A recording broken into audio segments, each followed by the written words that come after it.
Bigla na lang may narinig siyang boses na umalingaw habang may kung anong dumaan sa mukha niya ng napakabilis. Si Hale ay nagre-relax lang, ini-enjoy ang kanyang mga iniisip, nang biglang masira ang pagre-relax dahil sa isang pesteng plastic na bag.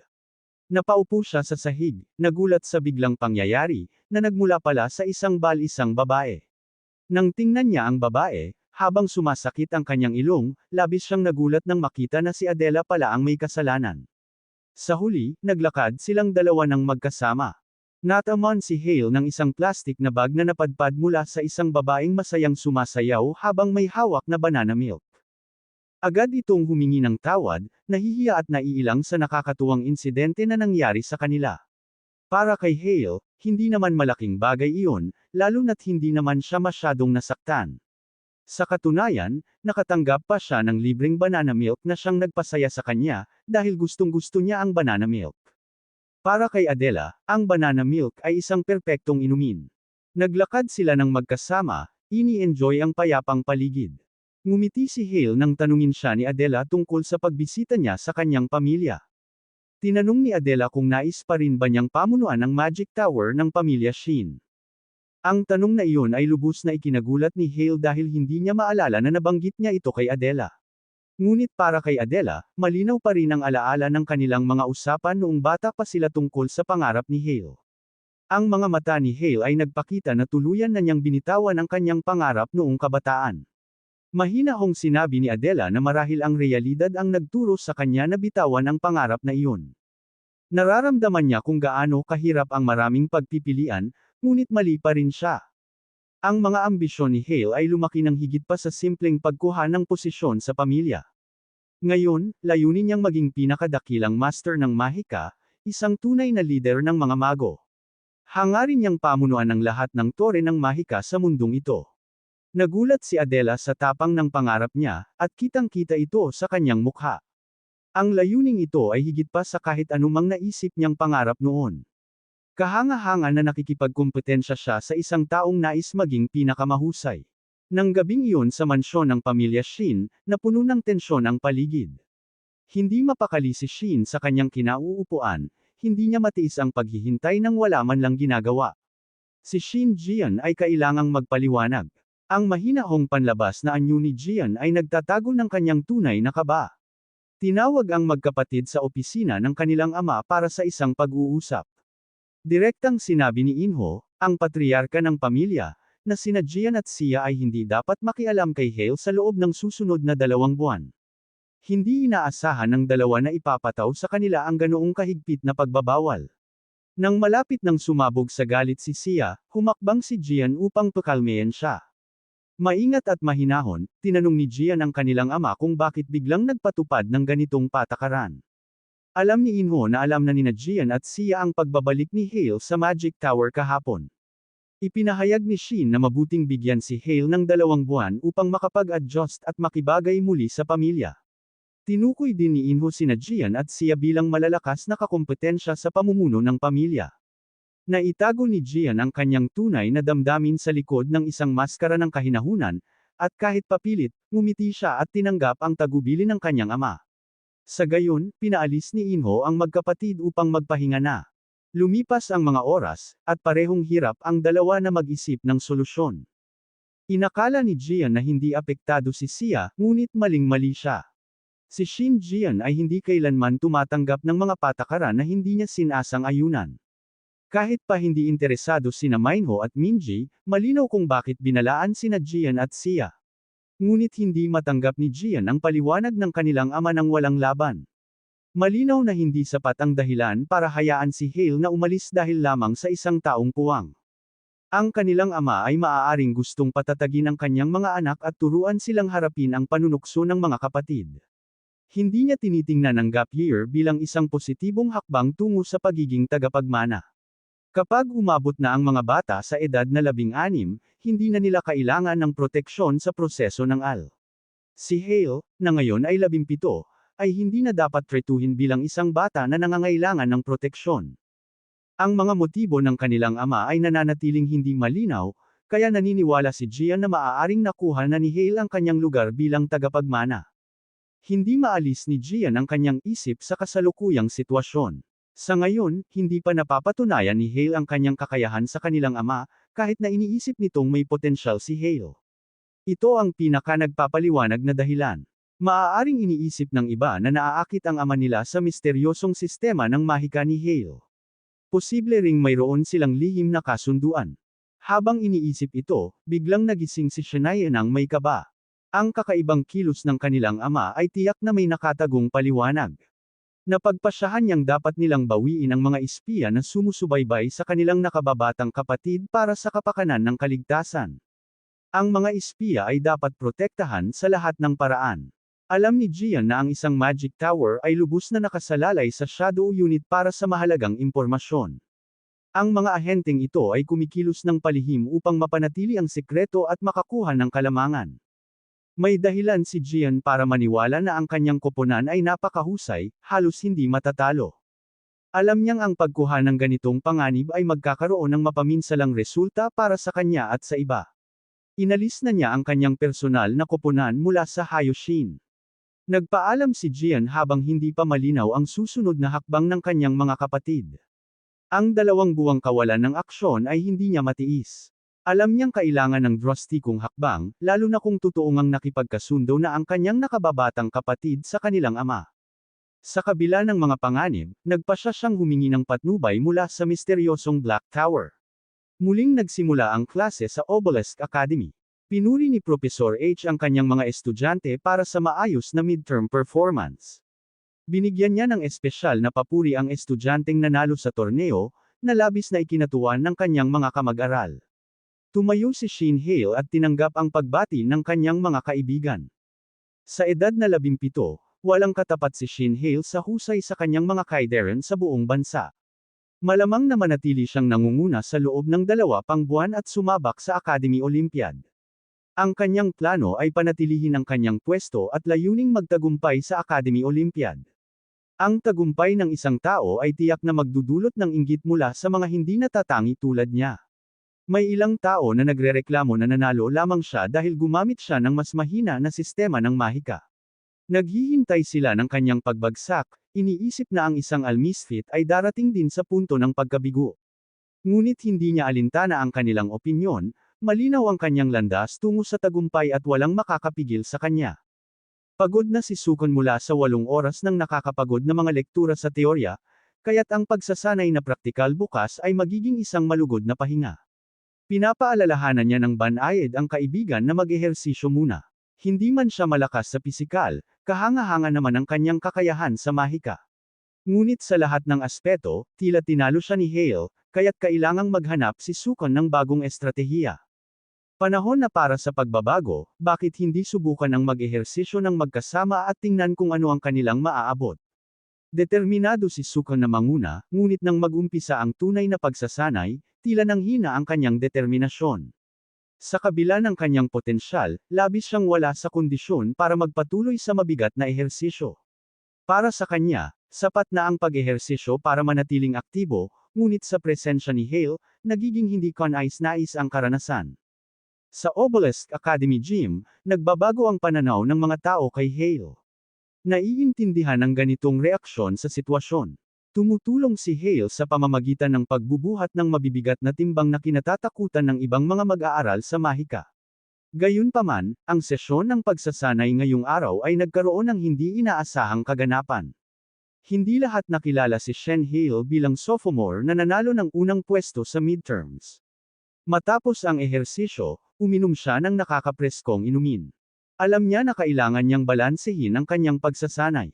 Ang libro ng Idra ay nagtuturo na magkaugnay ang pisikal at mental na lakas. Mahalaga para kay Hale na manatiling malakas sa pisikal at perpekto ang pagsasanay sa mahika. Ang kanyang progreso ay mas lalong ongat kapag napagtagumpayan niya ang balanse ng 2 kasanayan. Pagkatapos ng weight room, tumungo si Hale sa arena para sa hands-on training. 3 malalaking itim na pantera ang umatake. Sa bilis at precision, naiwasan niya ang kanilang magkakasabay na pagsalakay. Sa isang iglap, ginamit ni Hale ang kanyang mahika upang alisin ang isang pantera. Habang ang ibang pantera ay nagsamantala sa kaguluhan, mabilis niyang iniwasan ang kanilang atake. Ang kanyang finger gun ay napakalakas at kayang pabagsakin ang isang pantera sa isang tira. Isa na lang ang natitira, at sa laban ng one-on-one, halos hindi siya matatalo.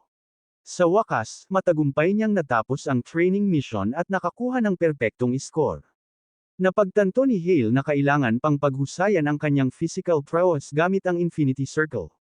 Sa tahimik na lugar, sabay niyang inaktibo ang Ring of Will at Ring of Resonance. Sa calculated precision, na-optimize niya ang settings nito. Kahit malapit na sa perpektong alignment, malayo pa rin ang kanyang tatahakin. Kinagabihan, naghanda siya para sa solo na takbuhan. Sa gitna ng tahimik na gabi, isang misteryosong figure ang lumitaw. Sa bilis ng kilos, naiwasan ni Hale ang paparating na suntok. Nang humarap siya, kinilala niya ang mapanlinlang na mga mata sa likod ng maskara. Si Sahak, tulad ng dati, ay gumagawa na naman ng kalokohan. Si Hale ay umiwas sa pangalawang suntok ng madali at may katumpakan. Dalawang suntok pa lang, si Beck Sahak ay gumagawa na ng mga dahilan para sa sarili niya. Ang atensyon ni Hale ay nakatuon sa ibang bagay, abala sa pagkawalan ng kanyang AirPods. Dumating na ang weekend, ngunit ang tao pa rin na ito ay naiistorbo. Pinagalitan si Sahak ng kanyang pamilya dahil sa kahihiyan na dinala niya sa kanilang pangalan tuwing weekend. Ang pamilya Beck ay naglagay kay Sahak sa house arrest, kaya kahit gusto niyang umuwi, hindi niya magawa. Ginamit ng pamilya ni Sahak ang kanilang impluwensya para gumawa ng malaking ingay sa isang artikulo, ngunit ngayon ay siya ang pinag-uusapan at pinagtatawanan ng lahat. Kahit hindi siya nasa gulo, malamang masyado pa rin siyang napahiya para ipakita ang kanyang sarili sa kanilang lugar. Si Sahak ay nasa pinakamababang punto ng kanyang buhay matapos ang nakakabigong pagkatalo. Ngayon ay hinaharap niya ang malupit na realidad. Sa madilim na eskinita, nagulat ang mga tao nang si Hale ay tinakot ng isang gumagamit ng magic sa lansangan. Ang pagkahumaling ni Sahak sa paghihiganti ay nagdudulot sa kanya ng hindi pagsunod sa mga patakaran ng paaralan. Nagpasya na si Hale at handa na sa laban, ngunit hindi niya gustong mahuli ng isang suntok na apoy. Dahil sa kakulangan ng karanasan sa hand-to-hand combat, madaling natalo si Sahak gamit ang ilang mabilis na galaw. Pwede na sanang tapusin ni Hale ang laban sa pamamagitan ng simpleng pagtrip at pagpin sa kanya sa lupa. Si Sahak ay muling nakaranas ng nakakahiya at nakakabigong pagkatalo dahil sa kanyang sariling kapabayaan. Pinanatili ni Hale ang pagkontrol at tinapos ang banta niyang kaguluhan, tumangging hayaan siyang makatakas. Nakikita ni Hale ang pagkaantala ng kanyang late-night jog bilang isang hindi inaasahang pagkakataon. Dumating ang mga awtoridad sa tamang oras para maibigay ni Hale ang manggugulong si Sahak ng mahinahon. Patuloy pa rin si Sahak sa pagmumura at galit kahit na siya'y iniimbestigahan na. Sinabi ni Hale ang totoo tungkol sa kanyang ginawa upang pigilan si Sahak pagkatapos ng isang magic attack. Na-record lahat ng nangyari ng malapit na CCTV camera, na hindi naisip ni Sahak nang gawin niya ang kanyang mga aksyon, i-review ng mga awtoridad ang insidente bukas kasama si Hale at malilinis ang pangalan niya upang makauwi. Kahit nasa maling panig, patuloy pa rin si Sahak sa paglikha ng problema para sa mga opisyal. Binalaan siya ni Hale na huwag nang ulitin ang kanyang mga aksyon, at hindi magdadalawang isip si Hale na gumanti. Nagngingit-ngit ang campus sa balita tungkol sa insidente noong nakaraang gabi. Kinabukasan, napatingin ang lahat sa isang matapang na anunsyo sa bulletin board ng paaralan na nagdedetalye ng nakakagulat na mga kaganapan at ang pabayaang paggamit ng magic ng estudyante. Ang parusang ibinigay kay Sahak ay tila hindi sapat sa bigat ng kanyang ginawa, na nararapat sana ng expulsion. Inasahan na ni Hale ang ganitong kalalabasan na may kasamang pagbibitiw sa loob. Ang agarang pag-alis ng pamilya Beck ay tila dulot ng pangangailangang isalbo ang kanilang reputasyon at maiwasan ang karagdagang iskandalo. Ang bagong pamilya ay gumagawa ng malaking epekto sa kanilang mapagbigay na donasyon. Kailangan ng akademya ang kanilang pondo upang manatiling maayos, kaya't naging maluwag sila. Malinaw na sinusubukan ng pamilya na turuan ng leksyon si Sahak nang hindi gumagamit ng karahasan. Sa halip na parusa, nakatanggap lamang siya ng mahigpit na sermon sa telepono. Si Sahak ay hindi gustong bigin ng kanyang ama, kaya nagbayad ito ng ilang utang para hindi madamay ang anak sa problema ng paaralan. Ang lider ng pamilya ay sobrang galit na ngayon, na ang pagkakaroon ng aso na anak ang kanyang pinakamalaking pagkakamali. Kung hindi na sila nalulunod sa utang, malamang kasalanan iyon ng kanyang inutil na anak. Matapos ang isang tawag kung saan siya'y humingi ng paumanhin sa kanyang pagkakamali, hindi pa rin natututo si Sahak. Nawawalan siya ng kontrol dahil sa telepono at kay Shen Hale. Umaalab ang galit ni Sahak laban kay Hale at ibinubuntan ang lahat ng sisi dito. Si Professor Smith ay tahimik na dumating sa likod ni Sahak na nagtataka tungkol sa galit na kanyang pinapasan laban kay Shin Hale. Si Sahak ay labis na galit ngunit hindi naruroon si Professor Smith upang makipagtalo. Tumayo siya ng matatag at pinayuhan ang kanyang mga estudyante na manatiling matibay sa kanilang mga paniniwala. Iminungkahi ni Professor Smith ang isang plano na magbibigay kay Sahak ng pagkakataong maghayganti kay Shin Hale kung nais niya. Kahit ang pinakapayak na tao ay nabigla sa matapang na pahayag ni Professor Smith at sa kanyang mga lihim na itim na mahika na kumakalat, tinutukso siya ng kasamaan nito sa kanyang kwarto. Pinag-isipan ni Hale ang mga pros at cons ng pagsusumbong sa mga aksyon ni Professor Smith. Nagpadala ang ama ng email sa kanyang anak at sinabi niyang natapos na ang negosasyon. Nakakuha ang pamilya Shin ng 3% ng mga karapatan sa pagmimina kapalit ng pananahimik. Pinuri ng ama ang paghawak ng kanyang anak sa sitwasyon at nangako ng gantimpala. Upang makuha ng pamilya Beck ang isang titulo, kailangan nila ng higit pa kaysa sa mga akademiko. Kailangan din nilang maging kaibigan ng mga makapangyarihang pamilya tulad ng mga Shin. Kinailangan nilang magsagawa ng matinding hakbang upang maiwasan ang pagsira ng mga ugnayan. Sa huli, ang desisyon nila ay talagang ang tanging opsyon. Nalaman na ang aktwal na biktima ay isang direktang inapo ng pamilya Shin. Kinailangan ng pamilya Beck na lunukan ang kanilang pride at tanggapin ang isang bahagi ng kanilang negosyo ng tahimik. Talaga namang ipinapakita ng sitwasyong ito kung gaano kahalaga ang mga titulo para sa mga pamilyang tulad nito. Ang reputasyon ng isang clan ay kadalasang nakasalalay sa kanilang titulo. Ang mga iba't ibang pamilya tulad ng mga mages at mystics ay may kanya-kanyang titulo. Ang opisyal na titulo ng isang pamilya ang talagang nagtatangi sa kanila mula sa iba. Inabandona si Sahak ng kanyang pamilya dahil sa pagpapadala ng kanilang pagkakataon na makakuha ng isang pinapahalagahang titulo, nang walang suporta mula sa pamilya at sapat na kakayahan, tila madilim ang hinaharap ni Sahak. Sa wakas, maaaring magtuon si Hale sa pagpapabuti ng kanyang mga kasanayan sa pagpapalaki ng kapangyarihan. Kinaumagahan, napansin ni Hale ang mas mataas na presensya ng mga gwardya sa campus. Pinaghihinalaan niyang tumaas ang seguridad ng akademya upang maiwasan ang isa pang insidente tulad ng kay Sahak. Habang sinusuri niya ang paligid, tinawag siya ni Professor Smith. Ang ngiti ni Professor Smith ay may kabuntot na puot sa mata ni Hale. Inaamin ni Professor Smith na napansin niya ang malinaw na hindi pagkagusto ni Hale sa kanya. Tumanggi si Hale na magpanggap na hindi totoo ang hindi pagkagustong iyon. Pinilit ni Professor Smith na gawing makatarungan ang nararamdaman ni Hale, sinasabi niyang ang matitinding salita niya ay isang tunay na payo, hindi pang-iinsulto, ngunit hindi naniwala si Hale dito. Ang pag-uusap na ito ay nagpatigil kay Hale. Nagmungkahi si Professor Smith ng isang bagong simula at sinang-ayunan ito ng lahat. Nang biglang huminto ang kamay ng binata sa hangin, ang mahikang bark ay bumalot sa kanya, parang isang pampatibay na buo sa katawan. Ang professor ay nagningning ng pride nang batiin si Hale sa kanyang midterm na tagumpay, ngunit hindi tumama ang kanyang mga salitang nakapagpasigla dahil sa body language na nagbunyag ng ibang katotohanan. Ang matalim na pangunawa ni Hale sa mahika ay nagbigay daan upang masilip ang tunay na layunin ni Professor Smith. Ang madilim na aura na pumapalibot sa professor ay hindi maitatangging tanda ng itim na mana. Ang pakikisalamuha sa kanya ay magiging malaking pagkakamali. Ang Black Tower ay isang misteryo, ang tunay na layunin at kalikasan nito ay nakakubli sa dilim. Sa mundo ng mahika, ang 12 makukulay na tower ay may kani-kanyang katapat. Ang isang madilim na sorcerer na hari ang nagtatag ng grupong ito ng mga hindi kanais-nais na karakter. Ngayon ay harap-harapang humaharap si Hale sa isang professor na konektado sa corrupt na organisasyong ito. Ang pag-unlad na ito ay nagpapahiwatig na posibleng may iba pang mga dark magicians na nagtatago sa loob ng Obelisk Academy.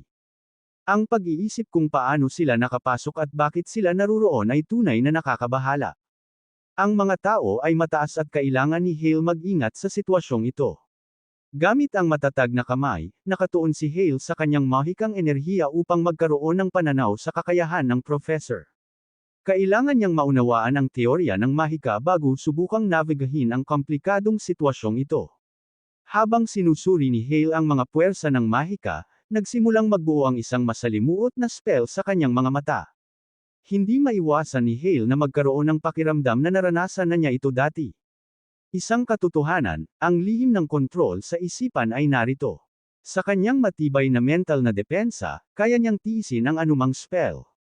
Ang banta na nasa harap niya ay hindi kasing tindi ng kanyang inaasahan. Dahil dito, malamang ay makakalabas siya sa plano ng professor. Ang immunidad ng Black Tower ay nananatiling misteryo, nagbibigay sa kanya ng hindi inaasahang kalamangan. Nagpasya siyang magpatuloy sa pagsunod sa epekto ng spells. Nagkunwari siyang nasa ilalim ng impluensya upang makakalap ng mahalagang impormasyon tungkol sa Black Tower. Nang isipin ni Professor Smith na may kontrol siya kay Hale, agad na nawala ang peking ngiti sa kanyang mukha. Ang tunay na kalikasan ng kanyang karakter ay sa wakas ay nahayag sa lahat. Iniisip pa rin ni Professor Smith si Shane Hale bilang isang tao na nangangailangan ng gabay. Ang kanyang paghingi ng tawad ay isang kinakailangang hakbang kahit hindi ito mula sa puso. Panahon na upang ilunsad ang mga plano. Binigyan niya si Shane Hale ng isang itim na microchip at pinayuhang laging dalhin ito ng hindi nagtatanong. Mahusay mag-arte si Shane Hale, lalo na sa kanyang walang ekspresyon na mata. Ngunit may mga lihim pa siyang hawak na balak gamitin. Pinilit siya ng professor na magbigay ng higit pang impormasyon tungkol sa kakaibang kakayahan ni Hale. Nang maganap ito, nagpasya siyang manindigan. Nag-claim siya ng matinding sakit ng ulo ngunit ipinakita ng kanyang mga mata na hindi niya kayang itago ang tunay niyang nararamdaman. Mukhang malinaw na ang pagmamahal niya sa lihim ng kanyang mahika ay hindi kayang baliwalain. Hinayla ni Professor Smith ang kanyang plano, pinanatiling lihim. Ang mind control magic ay hijacks ang mga brain signals ng target upang makuha ang kanilang emosyon o kontrolin ayon sa nais. Ang isang bihasang Black Tower magician na gumagamit ng spell na ito ay maaaring magwasak ng mental na katatagan ng kanilang target ng lubusan. Ang ipinagbabawal na mahika ay matagal nang ipinagbabawal dahil sa matinding panganib nito. Sa mga bihirang pagkakataon, ang hindi matitinag na lakas ng loob ng target ay maaaring magdulot ng pagkawalan ng kanilang mga alaala.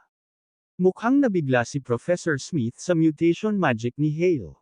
Ang kabiguan ng professor ay malinaw na nagdudulot ng kalituhan sa kanya. Ngunit sa kabila ng kanyang mga pag-aalinlangan, nararamdaman pa rin niyang kailangan niyang tapusin ang misyon na ito. Sa ngayon, kailangan niyang tanggapin ang pagkatalo. Pagkatapos ng kanyang misyon, balak niyang angkinan ang makapangyarihang vision magic para sa kanyang sarili. Binrik ni Professor Smith ang spell at biglang bumalik si Hale sa katinoan. Tahimik na ipinaliwanag ni Professor Smith na si Hale ay nawala ng malay sa klase at kailangan ng umuwi. Isang malaking bigat ang nawala sa balikat ni Hale. Ang kanyang kasanayan sa pag-arte ay nakaloko sa lahat, ngunit siya'y naglalagablab sa galit sa loob. Pagkatapos ng klase, naglakad si Hale sa campus ng tahimik, ang kanyang isipan ay puno ng mga plano. May nag-abot sa kanya ng isang misteryosong microchip at masusing tiningnan ito. Nakilala niya ito bilang isang advanced na chip na dapat ay ipinagbabawal, at sa pamamagitan ng pagbibigay sa kanya ng hot potato, ipinakita ng propesor ang kanyang tunay na layunin. Inaakusahan siya ng Black Tower ng paggamit ng isang ilegal na AL system. Kung mahuli siya na may ipinagbabawal na chip, magkakaroon ng malaking issue sa media at tiyak na masisira ang kanilang reputasyon, na hindi na maibabalik. Hindi pa rin malinaw ang tunay na layunin ng propesor kay Hale, ngunit kahit magkaiba sila ng pananaw, hindi gagawin ng propesor ang ganoong hakbang. Nagpadala ng isang mensahe ang propesor sa Black Tower, kaya ngayon ay kayang tansyahin ni Hale ang lawak ng problema. Para sa isang tao na nag-iisa, ganap na magulo ang plano na ito. Isa sa mga kapatid ni Hale ang malamang na nasa likod ng masamang gawaing ito. Ang kanyang kapatid ay marahil sumuway sa mga tagubilin ng kanilang ama.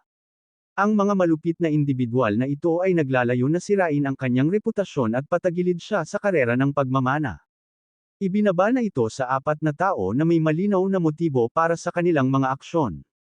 Ang kanyang kapatid na babae, si Mie, ay walang interes na magmana at hindi kailanman gagawa ng kaiyahiyang bagay. Si Minek ay nasa karera ngunit kulang ng tapang para sa ganitong hakbang. Ang mga spotlight ay nakatutok kay Shin Sia at Shinjan ngayon. Maaaring isa sa kanila, o nagtutulungan sila. Nagdesisyon silang huwag dukutin si Professor Smith para sa pagtatanong. Ang Black Tower ay sobrang lihim tungkol sa lahat, at hindi tiyak kung alam ni Smith kung sino ang kontratista. Kung mahuli, malamang ay pananahimik siya ng tower ng permanente. Sa ngayon, ang pagpapakita ng sarili at pagkakahuli ng Black Tower ay magiging isang sakuna. Napagpasyahan ni Hale na oras na para makipag-ugnayan sa isa pang Magic Tower, ang Blue Tower. Tinanggap ng Master ng Blue Tower ang kanyang kahilingan na makipagkita sa kanya. Hindi ito ang tamang panahon para humingi ng tulong. Maliwanag, nagpakita ng pagkabigo sa mukha niya.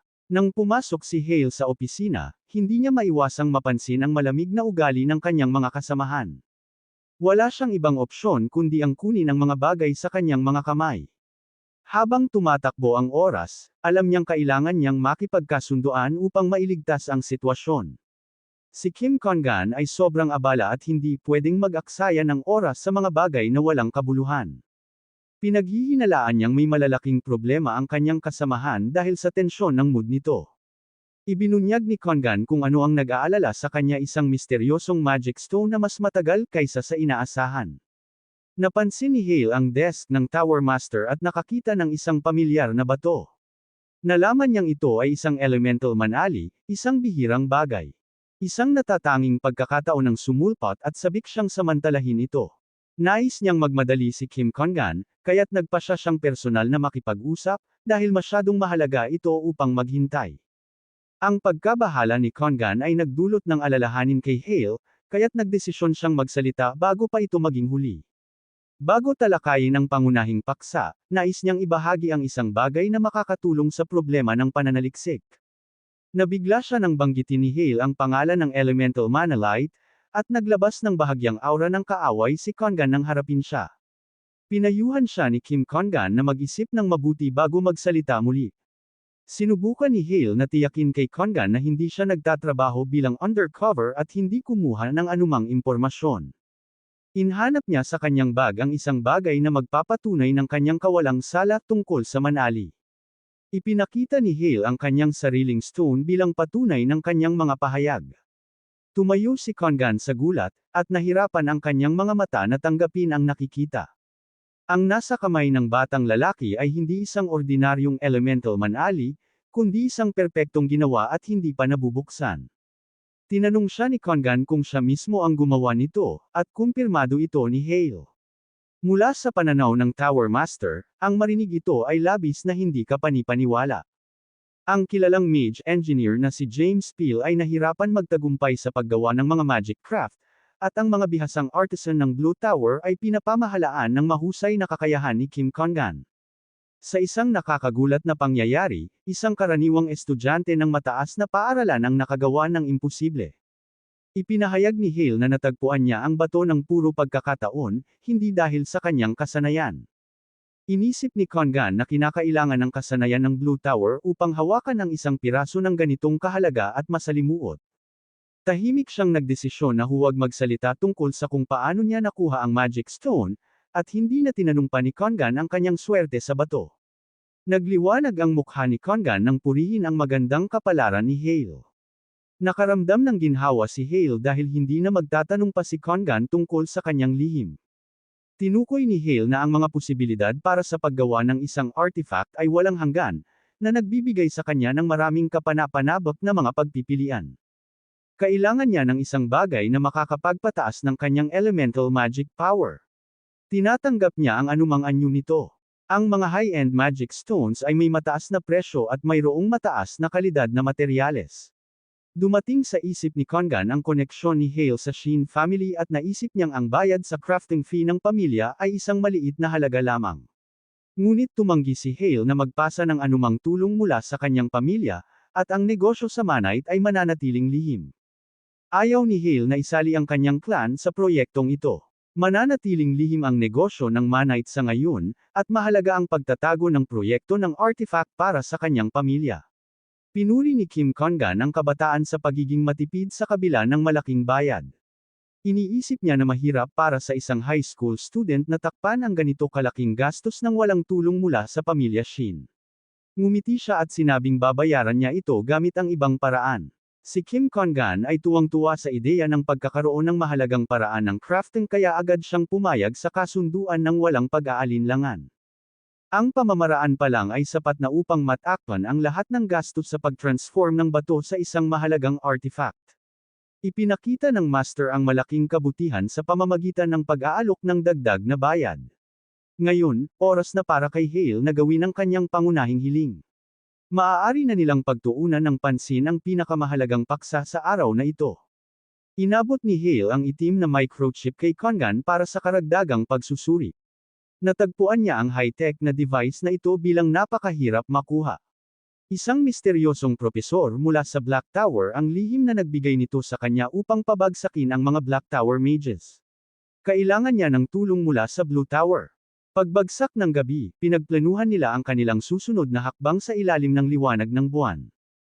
Ang kinatawan ng Blue Tower ay ligtas siyang inihatid pabalik sa kanyang dormitoryo.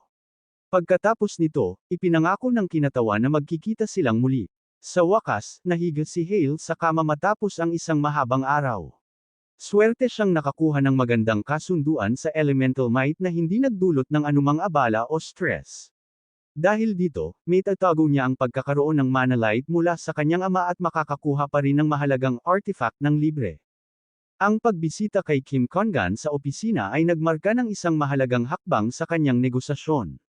Ngayon, mayroon siyang mas maraming oras upang pag-isipan ang mga alternatibong opsyon. Pagod, ang binata ay napasuko sa antok at nilamon ng estado ng panaginip. Ang sorpresa ni Kim Kon-gan ay halatang halata habang sinusubukan niyang maunawaan ang pagpasok ng tower sa Obelisk Academy. Ang tusong likas ng Dark Mage ay ginagawang napakahusay nilang kalaban. Sa ngayon, mayroon lamang silang isang piraso ng ebidensya na hindi pa nga lihaytimo sa normal na sitwasyon. Hindi kikilos ang Blue Tower base sa pahayag ng isang estudyante lamang at mga sabi-sabi. Ngunit ang Tower Master ay handang magtiwala sa mga salita ni Hale at gumawa ng aksyon.